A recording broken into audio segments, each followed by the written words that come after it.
everyone, how are we all doing? My name is Kay and I'm Crafter is Kay, and welcome to my reading nook. We are doing really well with the Hellcat series so far. Big shout out and thank you to Sharon Hannaford again for allowing me this opportunity. It's a lot harder than it looks, but I am thoroughly enjoying it. We do have a finish. I'll put what I was working on over here somewhere. Curl Up with a Good Book. It is now up on my wall. So that means we need another canvas to work on. So before I show you that, I just want to say a word of warning. I've been putting the warnings at the start of my videos and I hope to continue to do so. These books are for, I'd say, young adults onwards. So there is violent scenes, sexual natures, nothing too explicit, but there is still undertones and language, and yeah. So you are warned, it's not for under 18s, under 15s, 18s. Use your discretion. Viewer discretion is advised. So the next kit we are going to work on is from Diamond Art Studio by Eszter Anna, and it's Tame Your Fears, because this is just awesome. So I have unboxed this recently on my channel, but as you can see there is a woman grabbing the dragon, taming her fears. Nothing is impossible, as Cindy would say. But it's true, I just love all the colours, so you will be seeing this on a time-lapse very soon. But I hope you all enjoy and continue to enjoy this series. And thank you for following me on this journey. So see you soon, enjoy! Chapter 11. As Julius navigated the dark roads in the Mustang, Gabby pulled out her phone and called Byron. Gabby! Byron's voice was filled with relief. What's happening on your side? Are you alright? Do you need any help? Gabby smiled despite her exhaustion.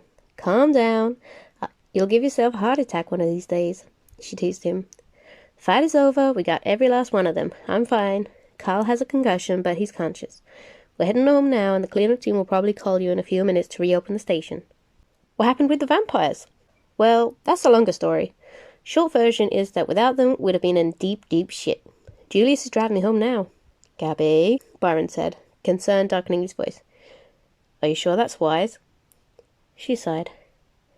It's not like he doesn't know where I already live anyway. She shot Julius a sidelong glare.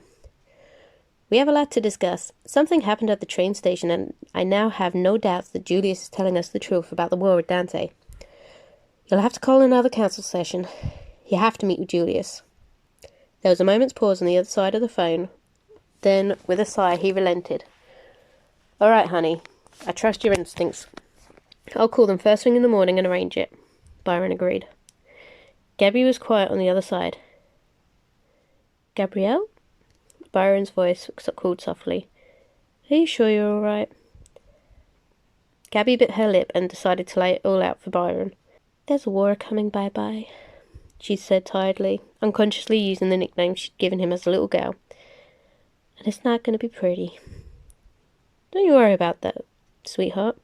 A protective stillness entered Byron's voice. We have a lot of allies and plenty of resources. We'll find a way to protect our city and our loved ones. Now get yourself home, eat something, and get some rest. We'll tackle this all in the morning. Gabby managed a weak smile. Yeah, okay, Daddy Fastpants. Call me if you need anything. I will. She ended the call and tossed the phone onto the dashboard. That was your contact in the council? Julius asked, smoothly guiding the car around a slower vehicle on the highway. He was speeding, but not pushing the car to its limits. The calm had returned to his face, though there was still a hint of tension in the set of his jaw. Uh-huh, she answered, pulling the chocolate bar out of the glove compartment. Julius flicked a glance her way, watching her devour the sweet. She studied him in return, wondering if he'd shaken off the shock yet. His eyes had returned to their normal exquisite gilded sapphire, and she found herself caught in their astonishing depths. He's more than just an acquaintance, then? He pushed for more information. Gabby blinked, dragging herself back to reality. She forced her brain to concentrate on his question instead of his effect on her. She pursed her lips speculatively, gathering her addled thoughts. I answer yours, then you answer mine? She finally challenged. Fair enough, he conceded. Byron was my father's best friend. She began, watching closely for Julius's reaction to what she had just disclosed. He was a member of Parliament in his younger days, and he still consults with the city council. His parents are both Magi, and he is one of the founders of the SMV. Julius's eyebrows rose abruptly in what appeared to be astonishment. So he is the famous Byron Reeves? The man you regularly accompany to social events in the city? He asked, genuinely surprised. Gabby grinned archly. You mean you really didn't know? Our all-powerful master vampire had no idea who ran the Melis Venturi? That information is an exceptionally well-kept secret, he conceded. Yeah, and it needs to stay that way. Gabby's tone suddenly changed to one of warning. Julius nodded. I will keep this secret. I promise. He vowed, looking steadily into her eyes as he said it. At the road? Gabby said pointedly, not sure she would be able to drag her gaze away from his again. They were travelling at high speed on a dark highway, and Julius didn't seem too concerned with keeping his eyes on the tar in front of them. You crashed my car, and I'll be forced to hunt you down and kill you. She hoped the threat didn't sound as hollow as it felt. Don't worry. Modern men may have a problem doing two things at once, but those of us who have been around a while do eventually learn to multitask, he replied dryly, finally blinking and switching his gaze back to the road. Nice car, by the way. It suits you. Gabby decided to ignore that comment and avoid the dangerous places it would take the conversation. My turn now. She said. She was silent for a moment while she went through the hundreds of questions that she had stored up to ask him. Julius waited patiently, still paying more attention to her than the road. Why did you seem so shocked at the train station? She finally asked. He glanced at her, looking slightly confused. After the Wraith said its piece, she clarified. Ah, he said, understanding.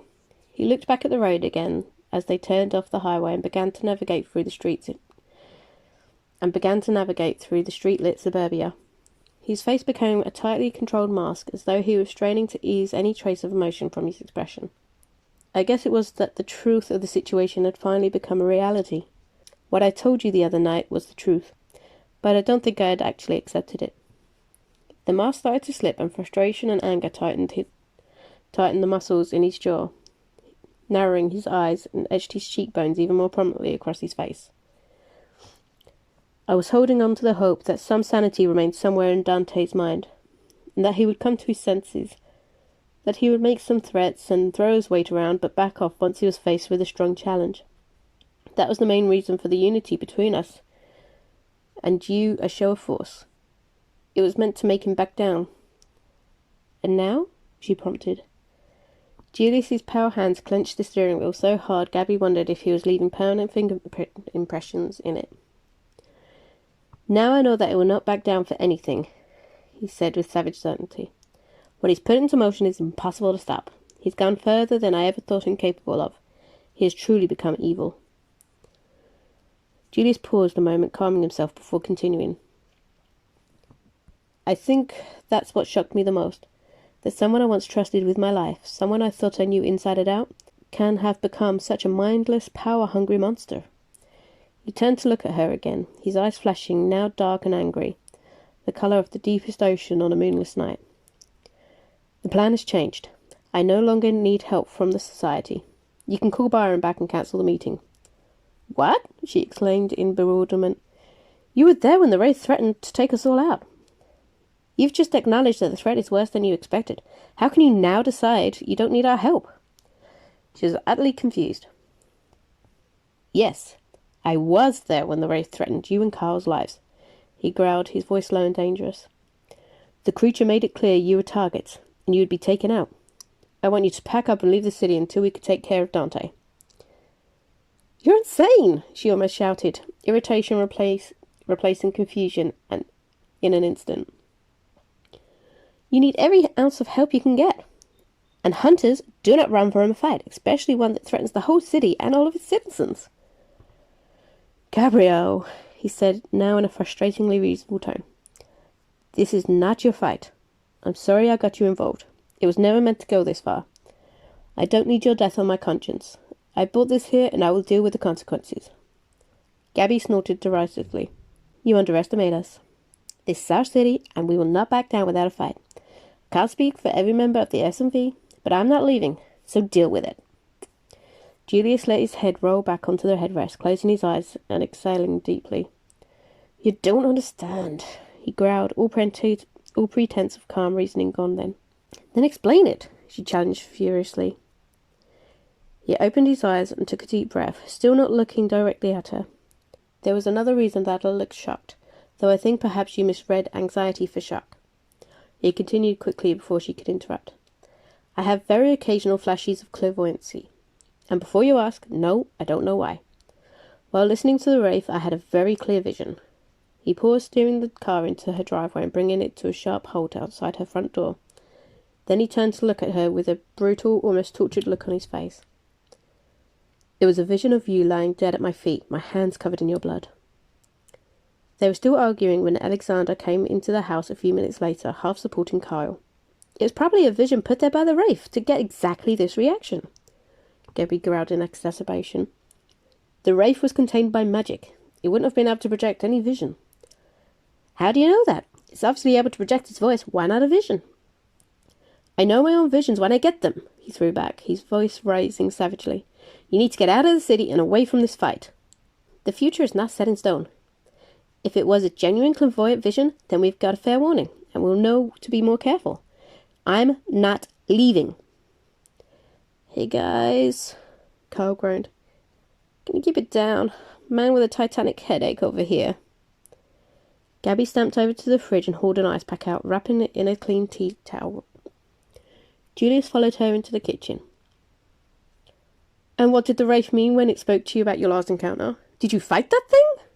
He asked, horror tinging his voice. How am I supposed to know what it was talking about? She grumbled defensively. It was at the old stadium a few nights ago, when we fought off a whole horde of those things. The Magi took care of it that night, too.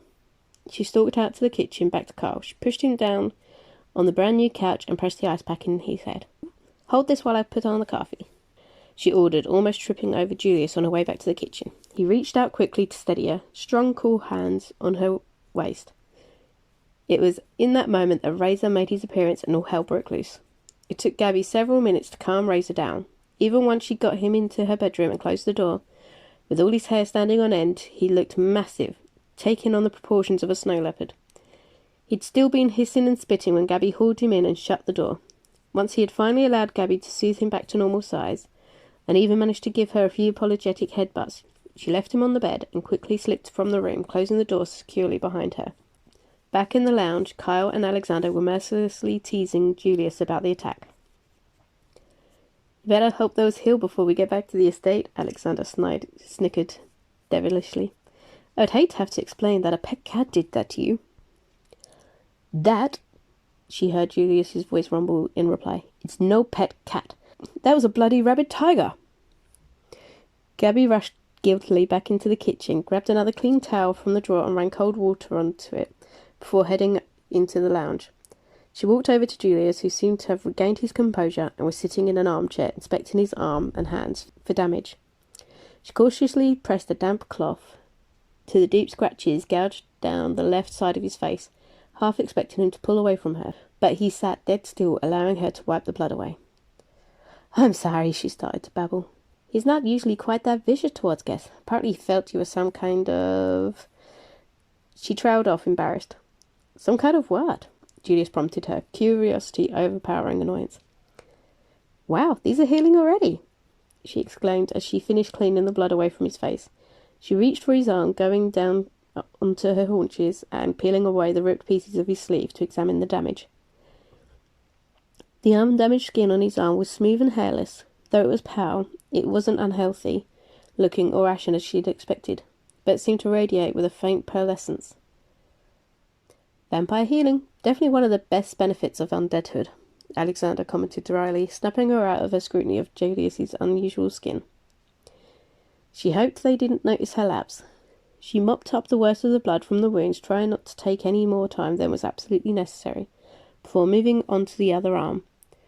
She didn't need to remove the remains of his shirt sleeve from that one. Most of the sleeve was missing up to the elbow. Oh, that's a nasty bite, Gabby said, grimacing as she saw one particularly vicious wound, flesh and muscle torn and exposed, reminding her of the stitched wound on her shoulder. Just what that cat needed, a dose of vampire blood, Alexander lamented sarcastically. Like it's not enough of a terror without an addition of vampire speed and strength. The English vampire was clearly enjoying the uncomfortable situation. "Do you really think it'll affect him?" Gabby asked worriedly, as she carefully began cleaning the blood from the wound. She suddenly realized that his blood had a very unusual scent. Not like a human's, but closer to a human than animal or were. It actually smelled vaguely appealing to her. She hoped that was just the exhaustion talking. "No, it shouldn't affect the cat," Julius growled, glaring warningly at Alexander. Then his attention shifted back to Gabby. "You still haven't explained why you think the cat attacked me." Gabby squirmed uncomfortably as she wiped the last of the blood away from his lacerated arm, amazed that the lacerations had already stopped bleeding. "He thought you were some kind of..." She broke off again, trying to find the right word. "Suitor, I guess? Potential mate?" She caught herself just before she used the word lover, but she could feel the blush spreading across her cheeks anyway.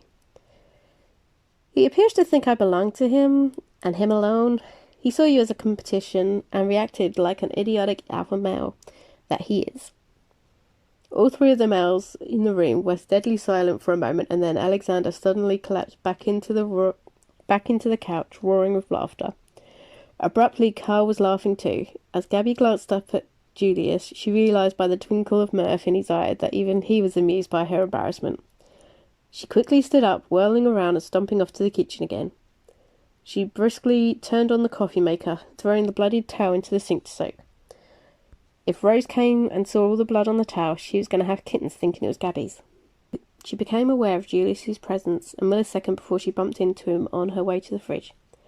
Her irritation vanished as soon as she looked up and saw the healing but still vicious slash marks on his face. "I really am sorry," she started to apologize again. He raised his hands to cut her off. "It's fine," he said smoothly. "Really. As you can see, I heal fast. You couldn't have known he'd react that way towards me." "Thank you for not hurting him," she said softly, busying herself with mugs and teaspoons. She knew that Julius could have broken Razor's neck in an instant, but as soon as he understood it wasn't a demon, he'd simply defended himself against the cat's attack until Gabby could get him under control. Julius smiled slightly, his features softening and a slight dimple curving the lean lines of his undamaged side of his face, as he leaned back against the kitchen counter to watch her prepare the coffee. Gabby's heart suddenly did a strange little double beat. I wouldn't want to find myself on the business end of next, and somehow I imagine hurting one of your pets would put me there pretty quickly. Gabby snorted a little laugh. "Yeah, probably. Coffee?" she asked as she reached up for the mugs. She grimaced as she automatically tried to use her right arm and switched to using her left one. She slipped off the sling sometime during Razor's spectacular entrance. "No, thank you," he answered. "It's not one of the tastes that have returned to either one of us." He seemed a tad morose about that, and she glanced at him curiously. The sight of him tall and powerful and sinfully attractive, lounging so casually against her kitchen cabinet, was playing utter havoc with her ability to form coherent thoughts. She shook herself slightly, dragging her eyes away from the liquid marble ripple of his chest, just visible through the shreds of his shirt, and trying to focus on the conversation. "There are a couple bottles of red in that cupboard," she indicated one behind him. "But I'm afraid I don't keep a stock of bourbon, so Alex is out of luck." "Serves him right for having such extravagant tastes," Julius said, reaching into the cupboard for a bottle and a glass. Gabby finished stirring 2 coffees and pulled out a small tray, placing the mugs and a packet of chocolate chip cookies on it. Before she could attempt to pick it up, Julius moved in, settling his glass of wine on it and whipping it away from her in a graceful flourish. Gabby pulled a face at him, but didn't comment. She didn't trust her voice not to betray how much his close proximity was affecting her. Julius suddenly stiffened as Carl called out from the lounge, "Watch out, incoming!" Gabby instantly scooted in front of Julius, wondering how Razor had escaped from her bedroom. But instead of a large, angry fluffball charging through, a small masked face poked itself around the corner. Gabby heaved a sigh. "Don't worry, it's only Slinky. He's not dominant." Julius didn't relax his stance immediately, eyeballing the small creature warily. For true to form, the little critter scampered in, gave Julius a cursory once over at shoe level, and went to see what was in his food bowl. Julius visibly relaxed and followed Gabby back into the lounge.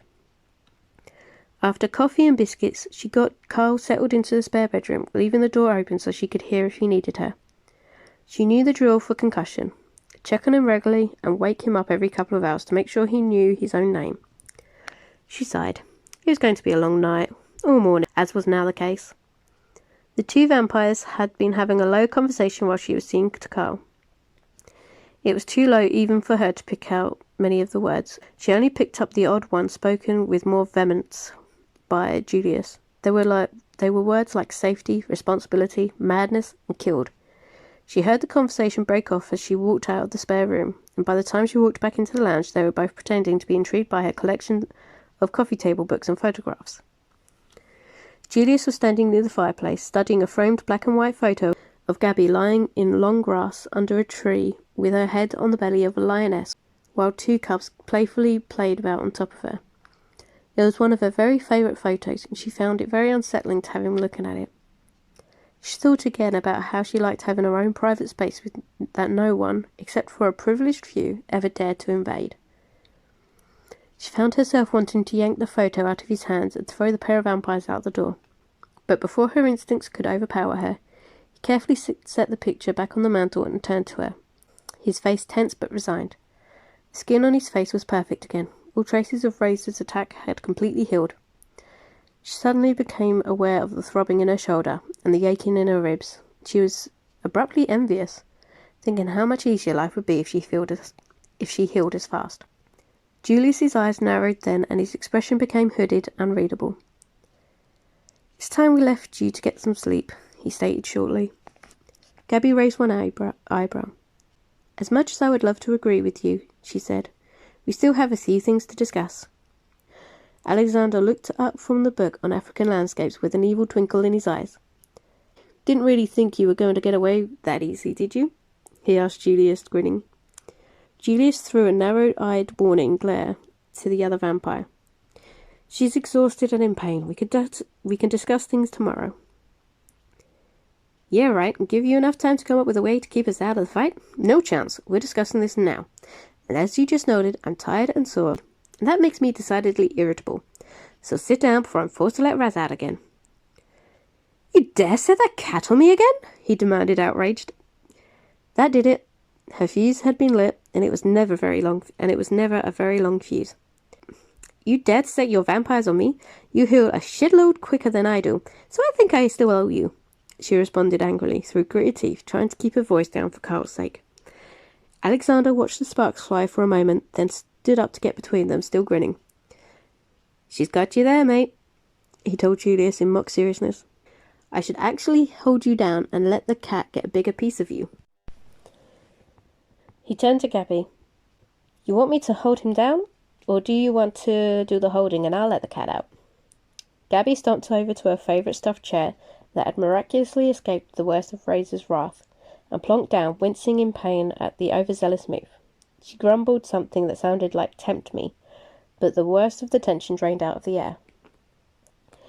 Julius gave up glaring at Alex and strode off to the kitchen, coming back with an open bottle of wine, a glass of water, and a bottle of painkillers. He put them on the table within Gabby's reach. She sat forward quickly, swallowing a couple of pills down with the water. Julius poured wine into his empty glass and was about to take it from the table when Gabby reached out and snatched the glass from his fingertips. She took a deep swallow and sat back, sighing, and then found Julius looking at her in utter consternation. She raised one eyebrow at him archly, mischief replacing the anger in her emerald eyes. "You know where the glasses are. Get yourself another one." When the vampires left an hour later, Julius was still opposed to the SMV becoming involved in the war, but had accepted that their help and knowledge would be an invaluable asset to him. Gabby had agreed to call them as soon as a time and place for the meeting with the council had been arranged. After they'd gone, she secured the house, let Razor out of her room, and took a long hot shower. She checked on Carl again and set an alarm for 2 hours' time, setting it far out of her reach so she'd be forced to get out of bed and turn it off. She knew her own tendency to slam the mute button and go straight back to sleep. Then she crawled into bed and embraced the temporary oblivion of sleep. See you next time. Bye!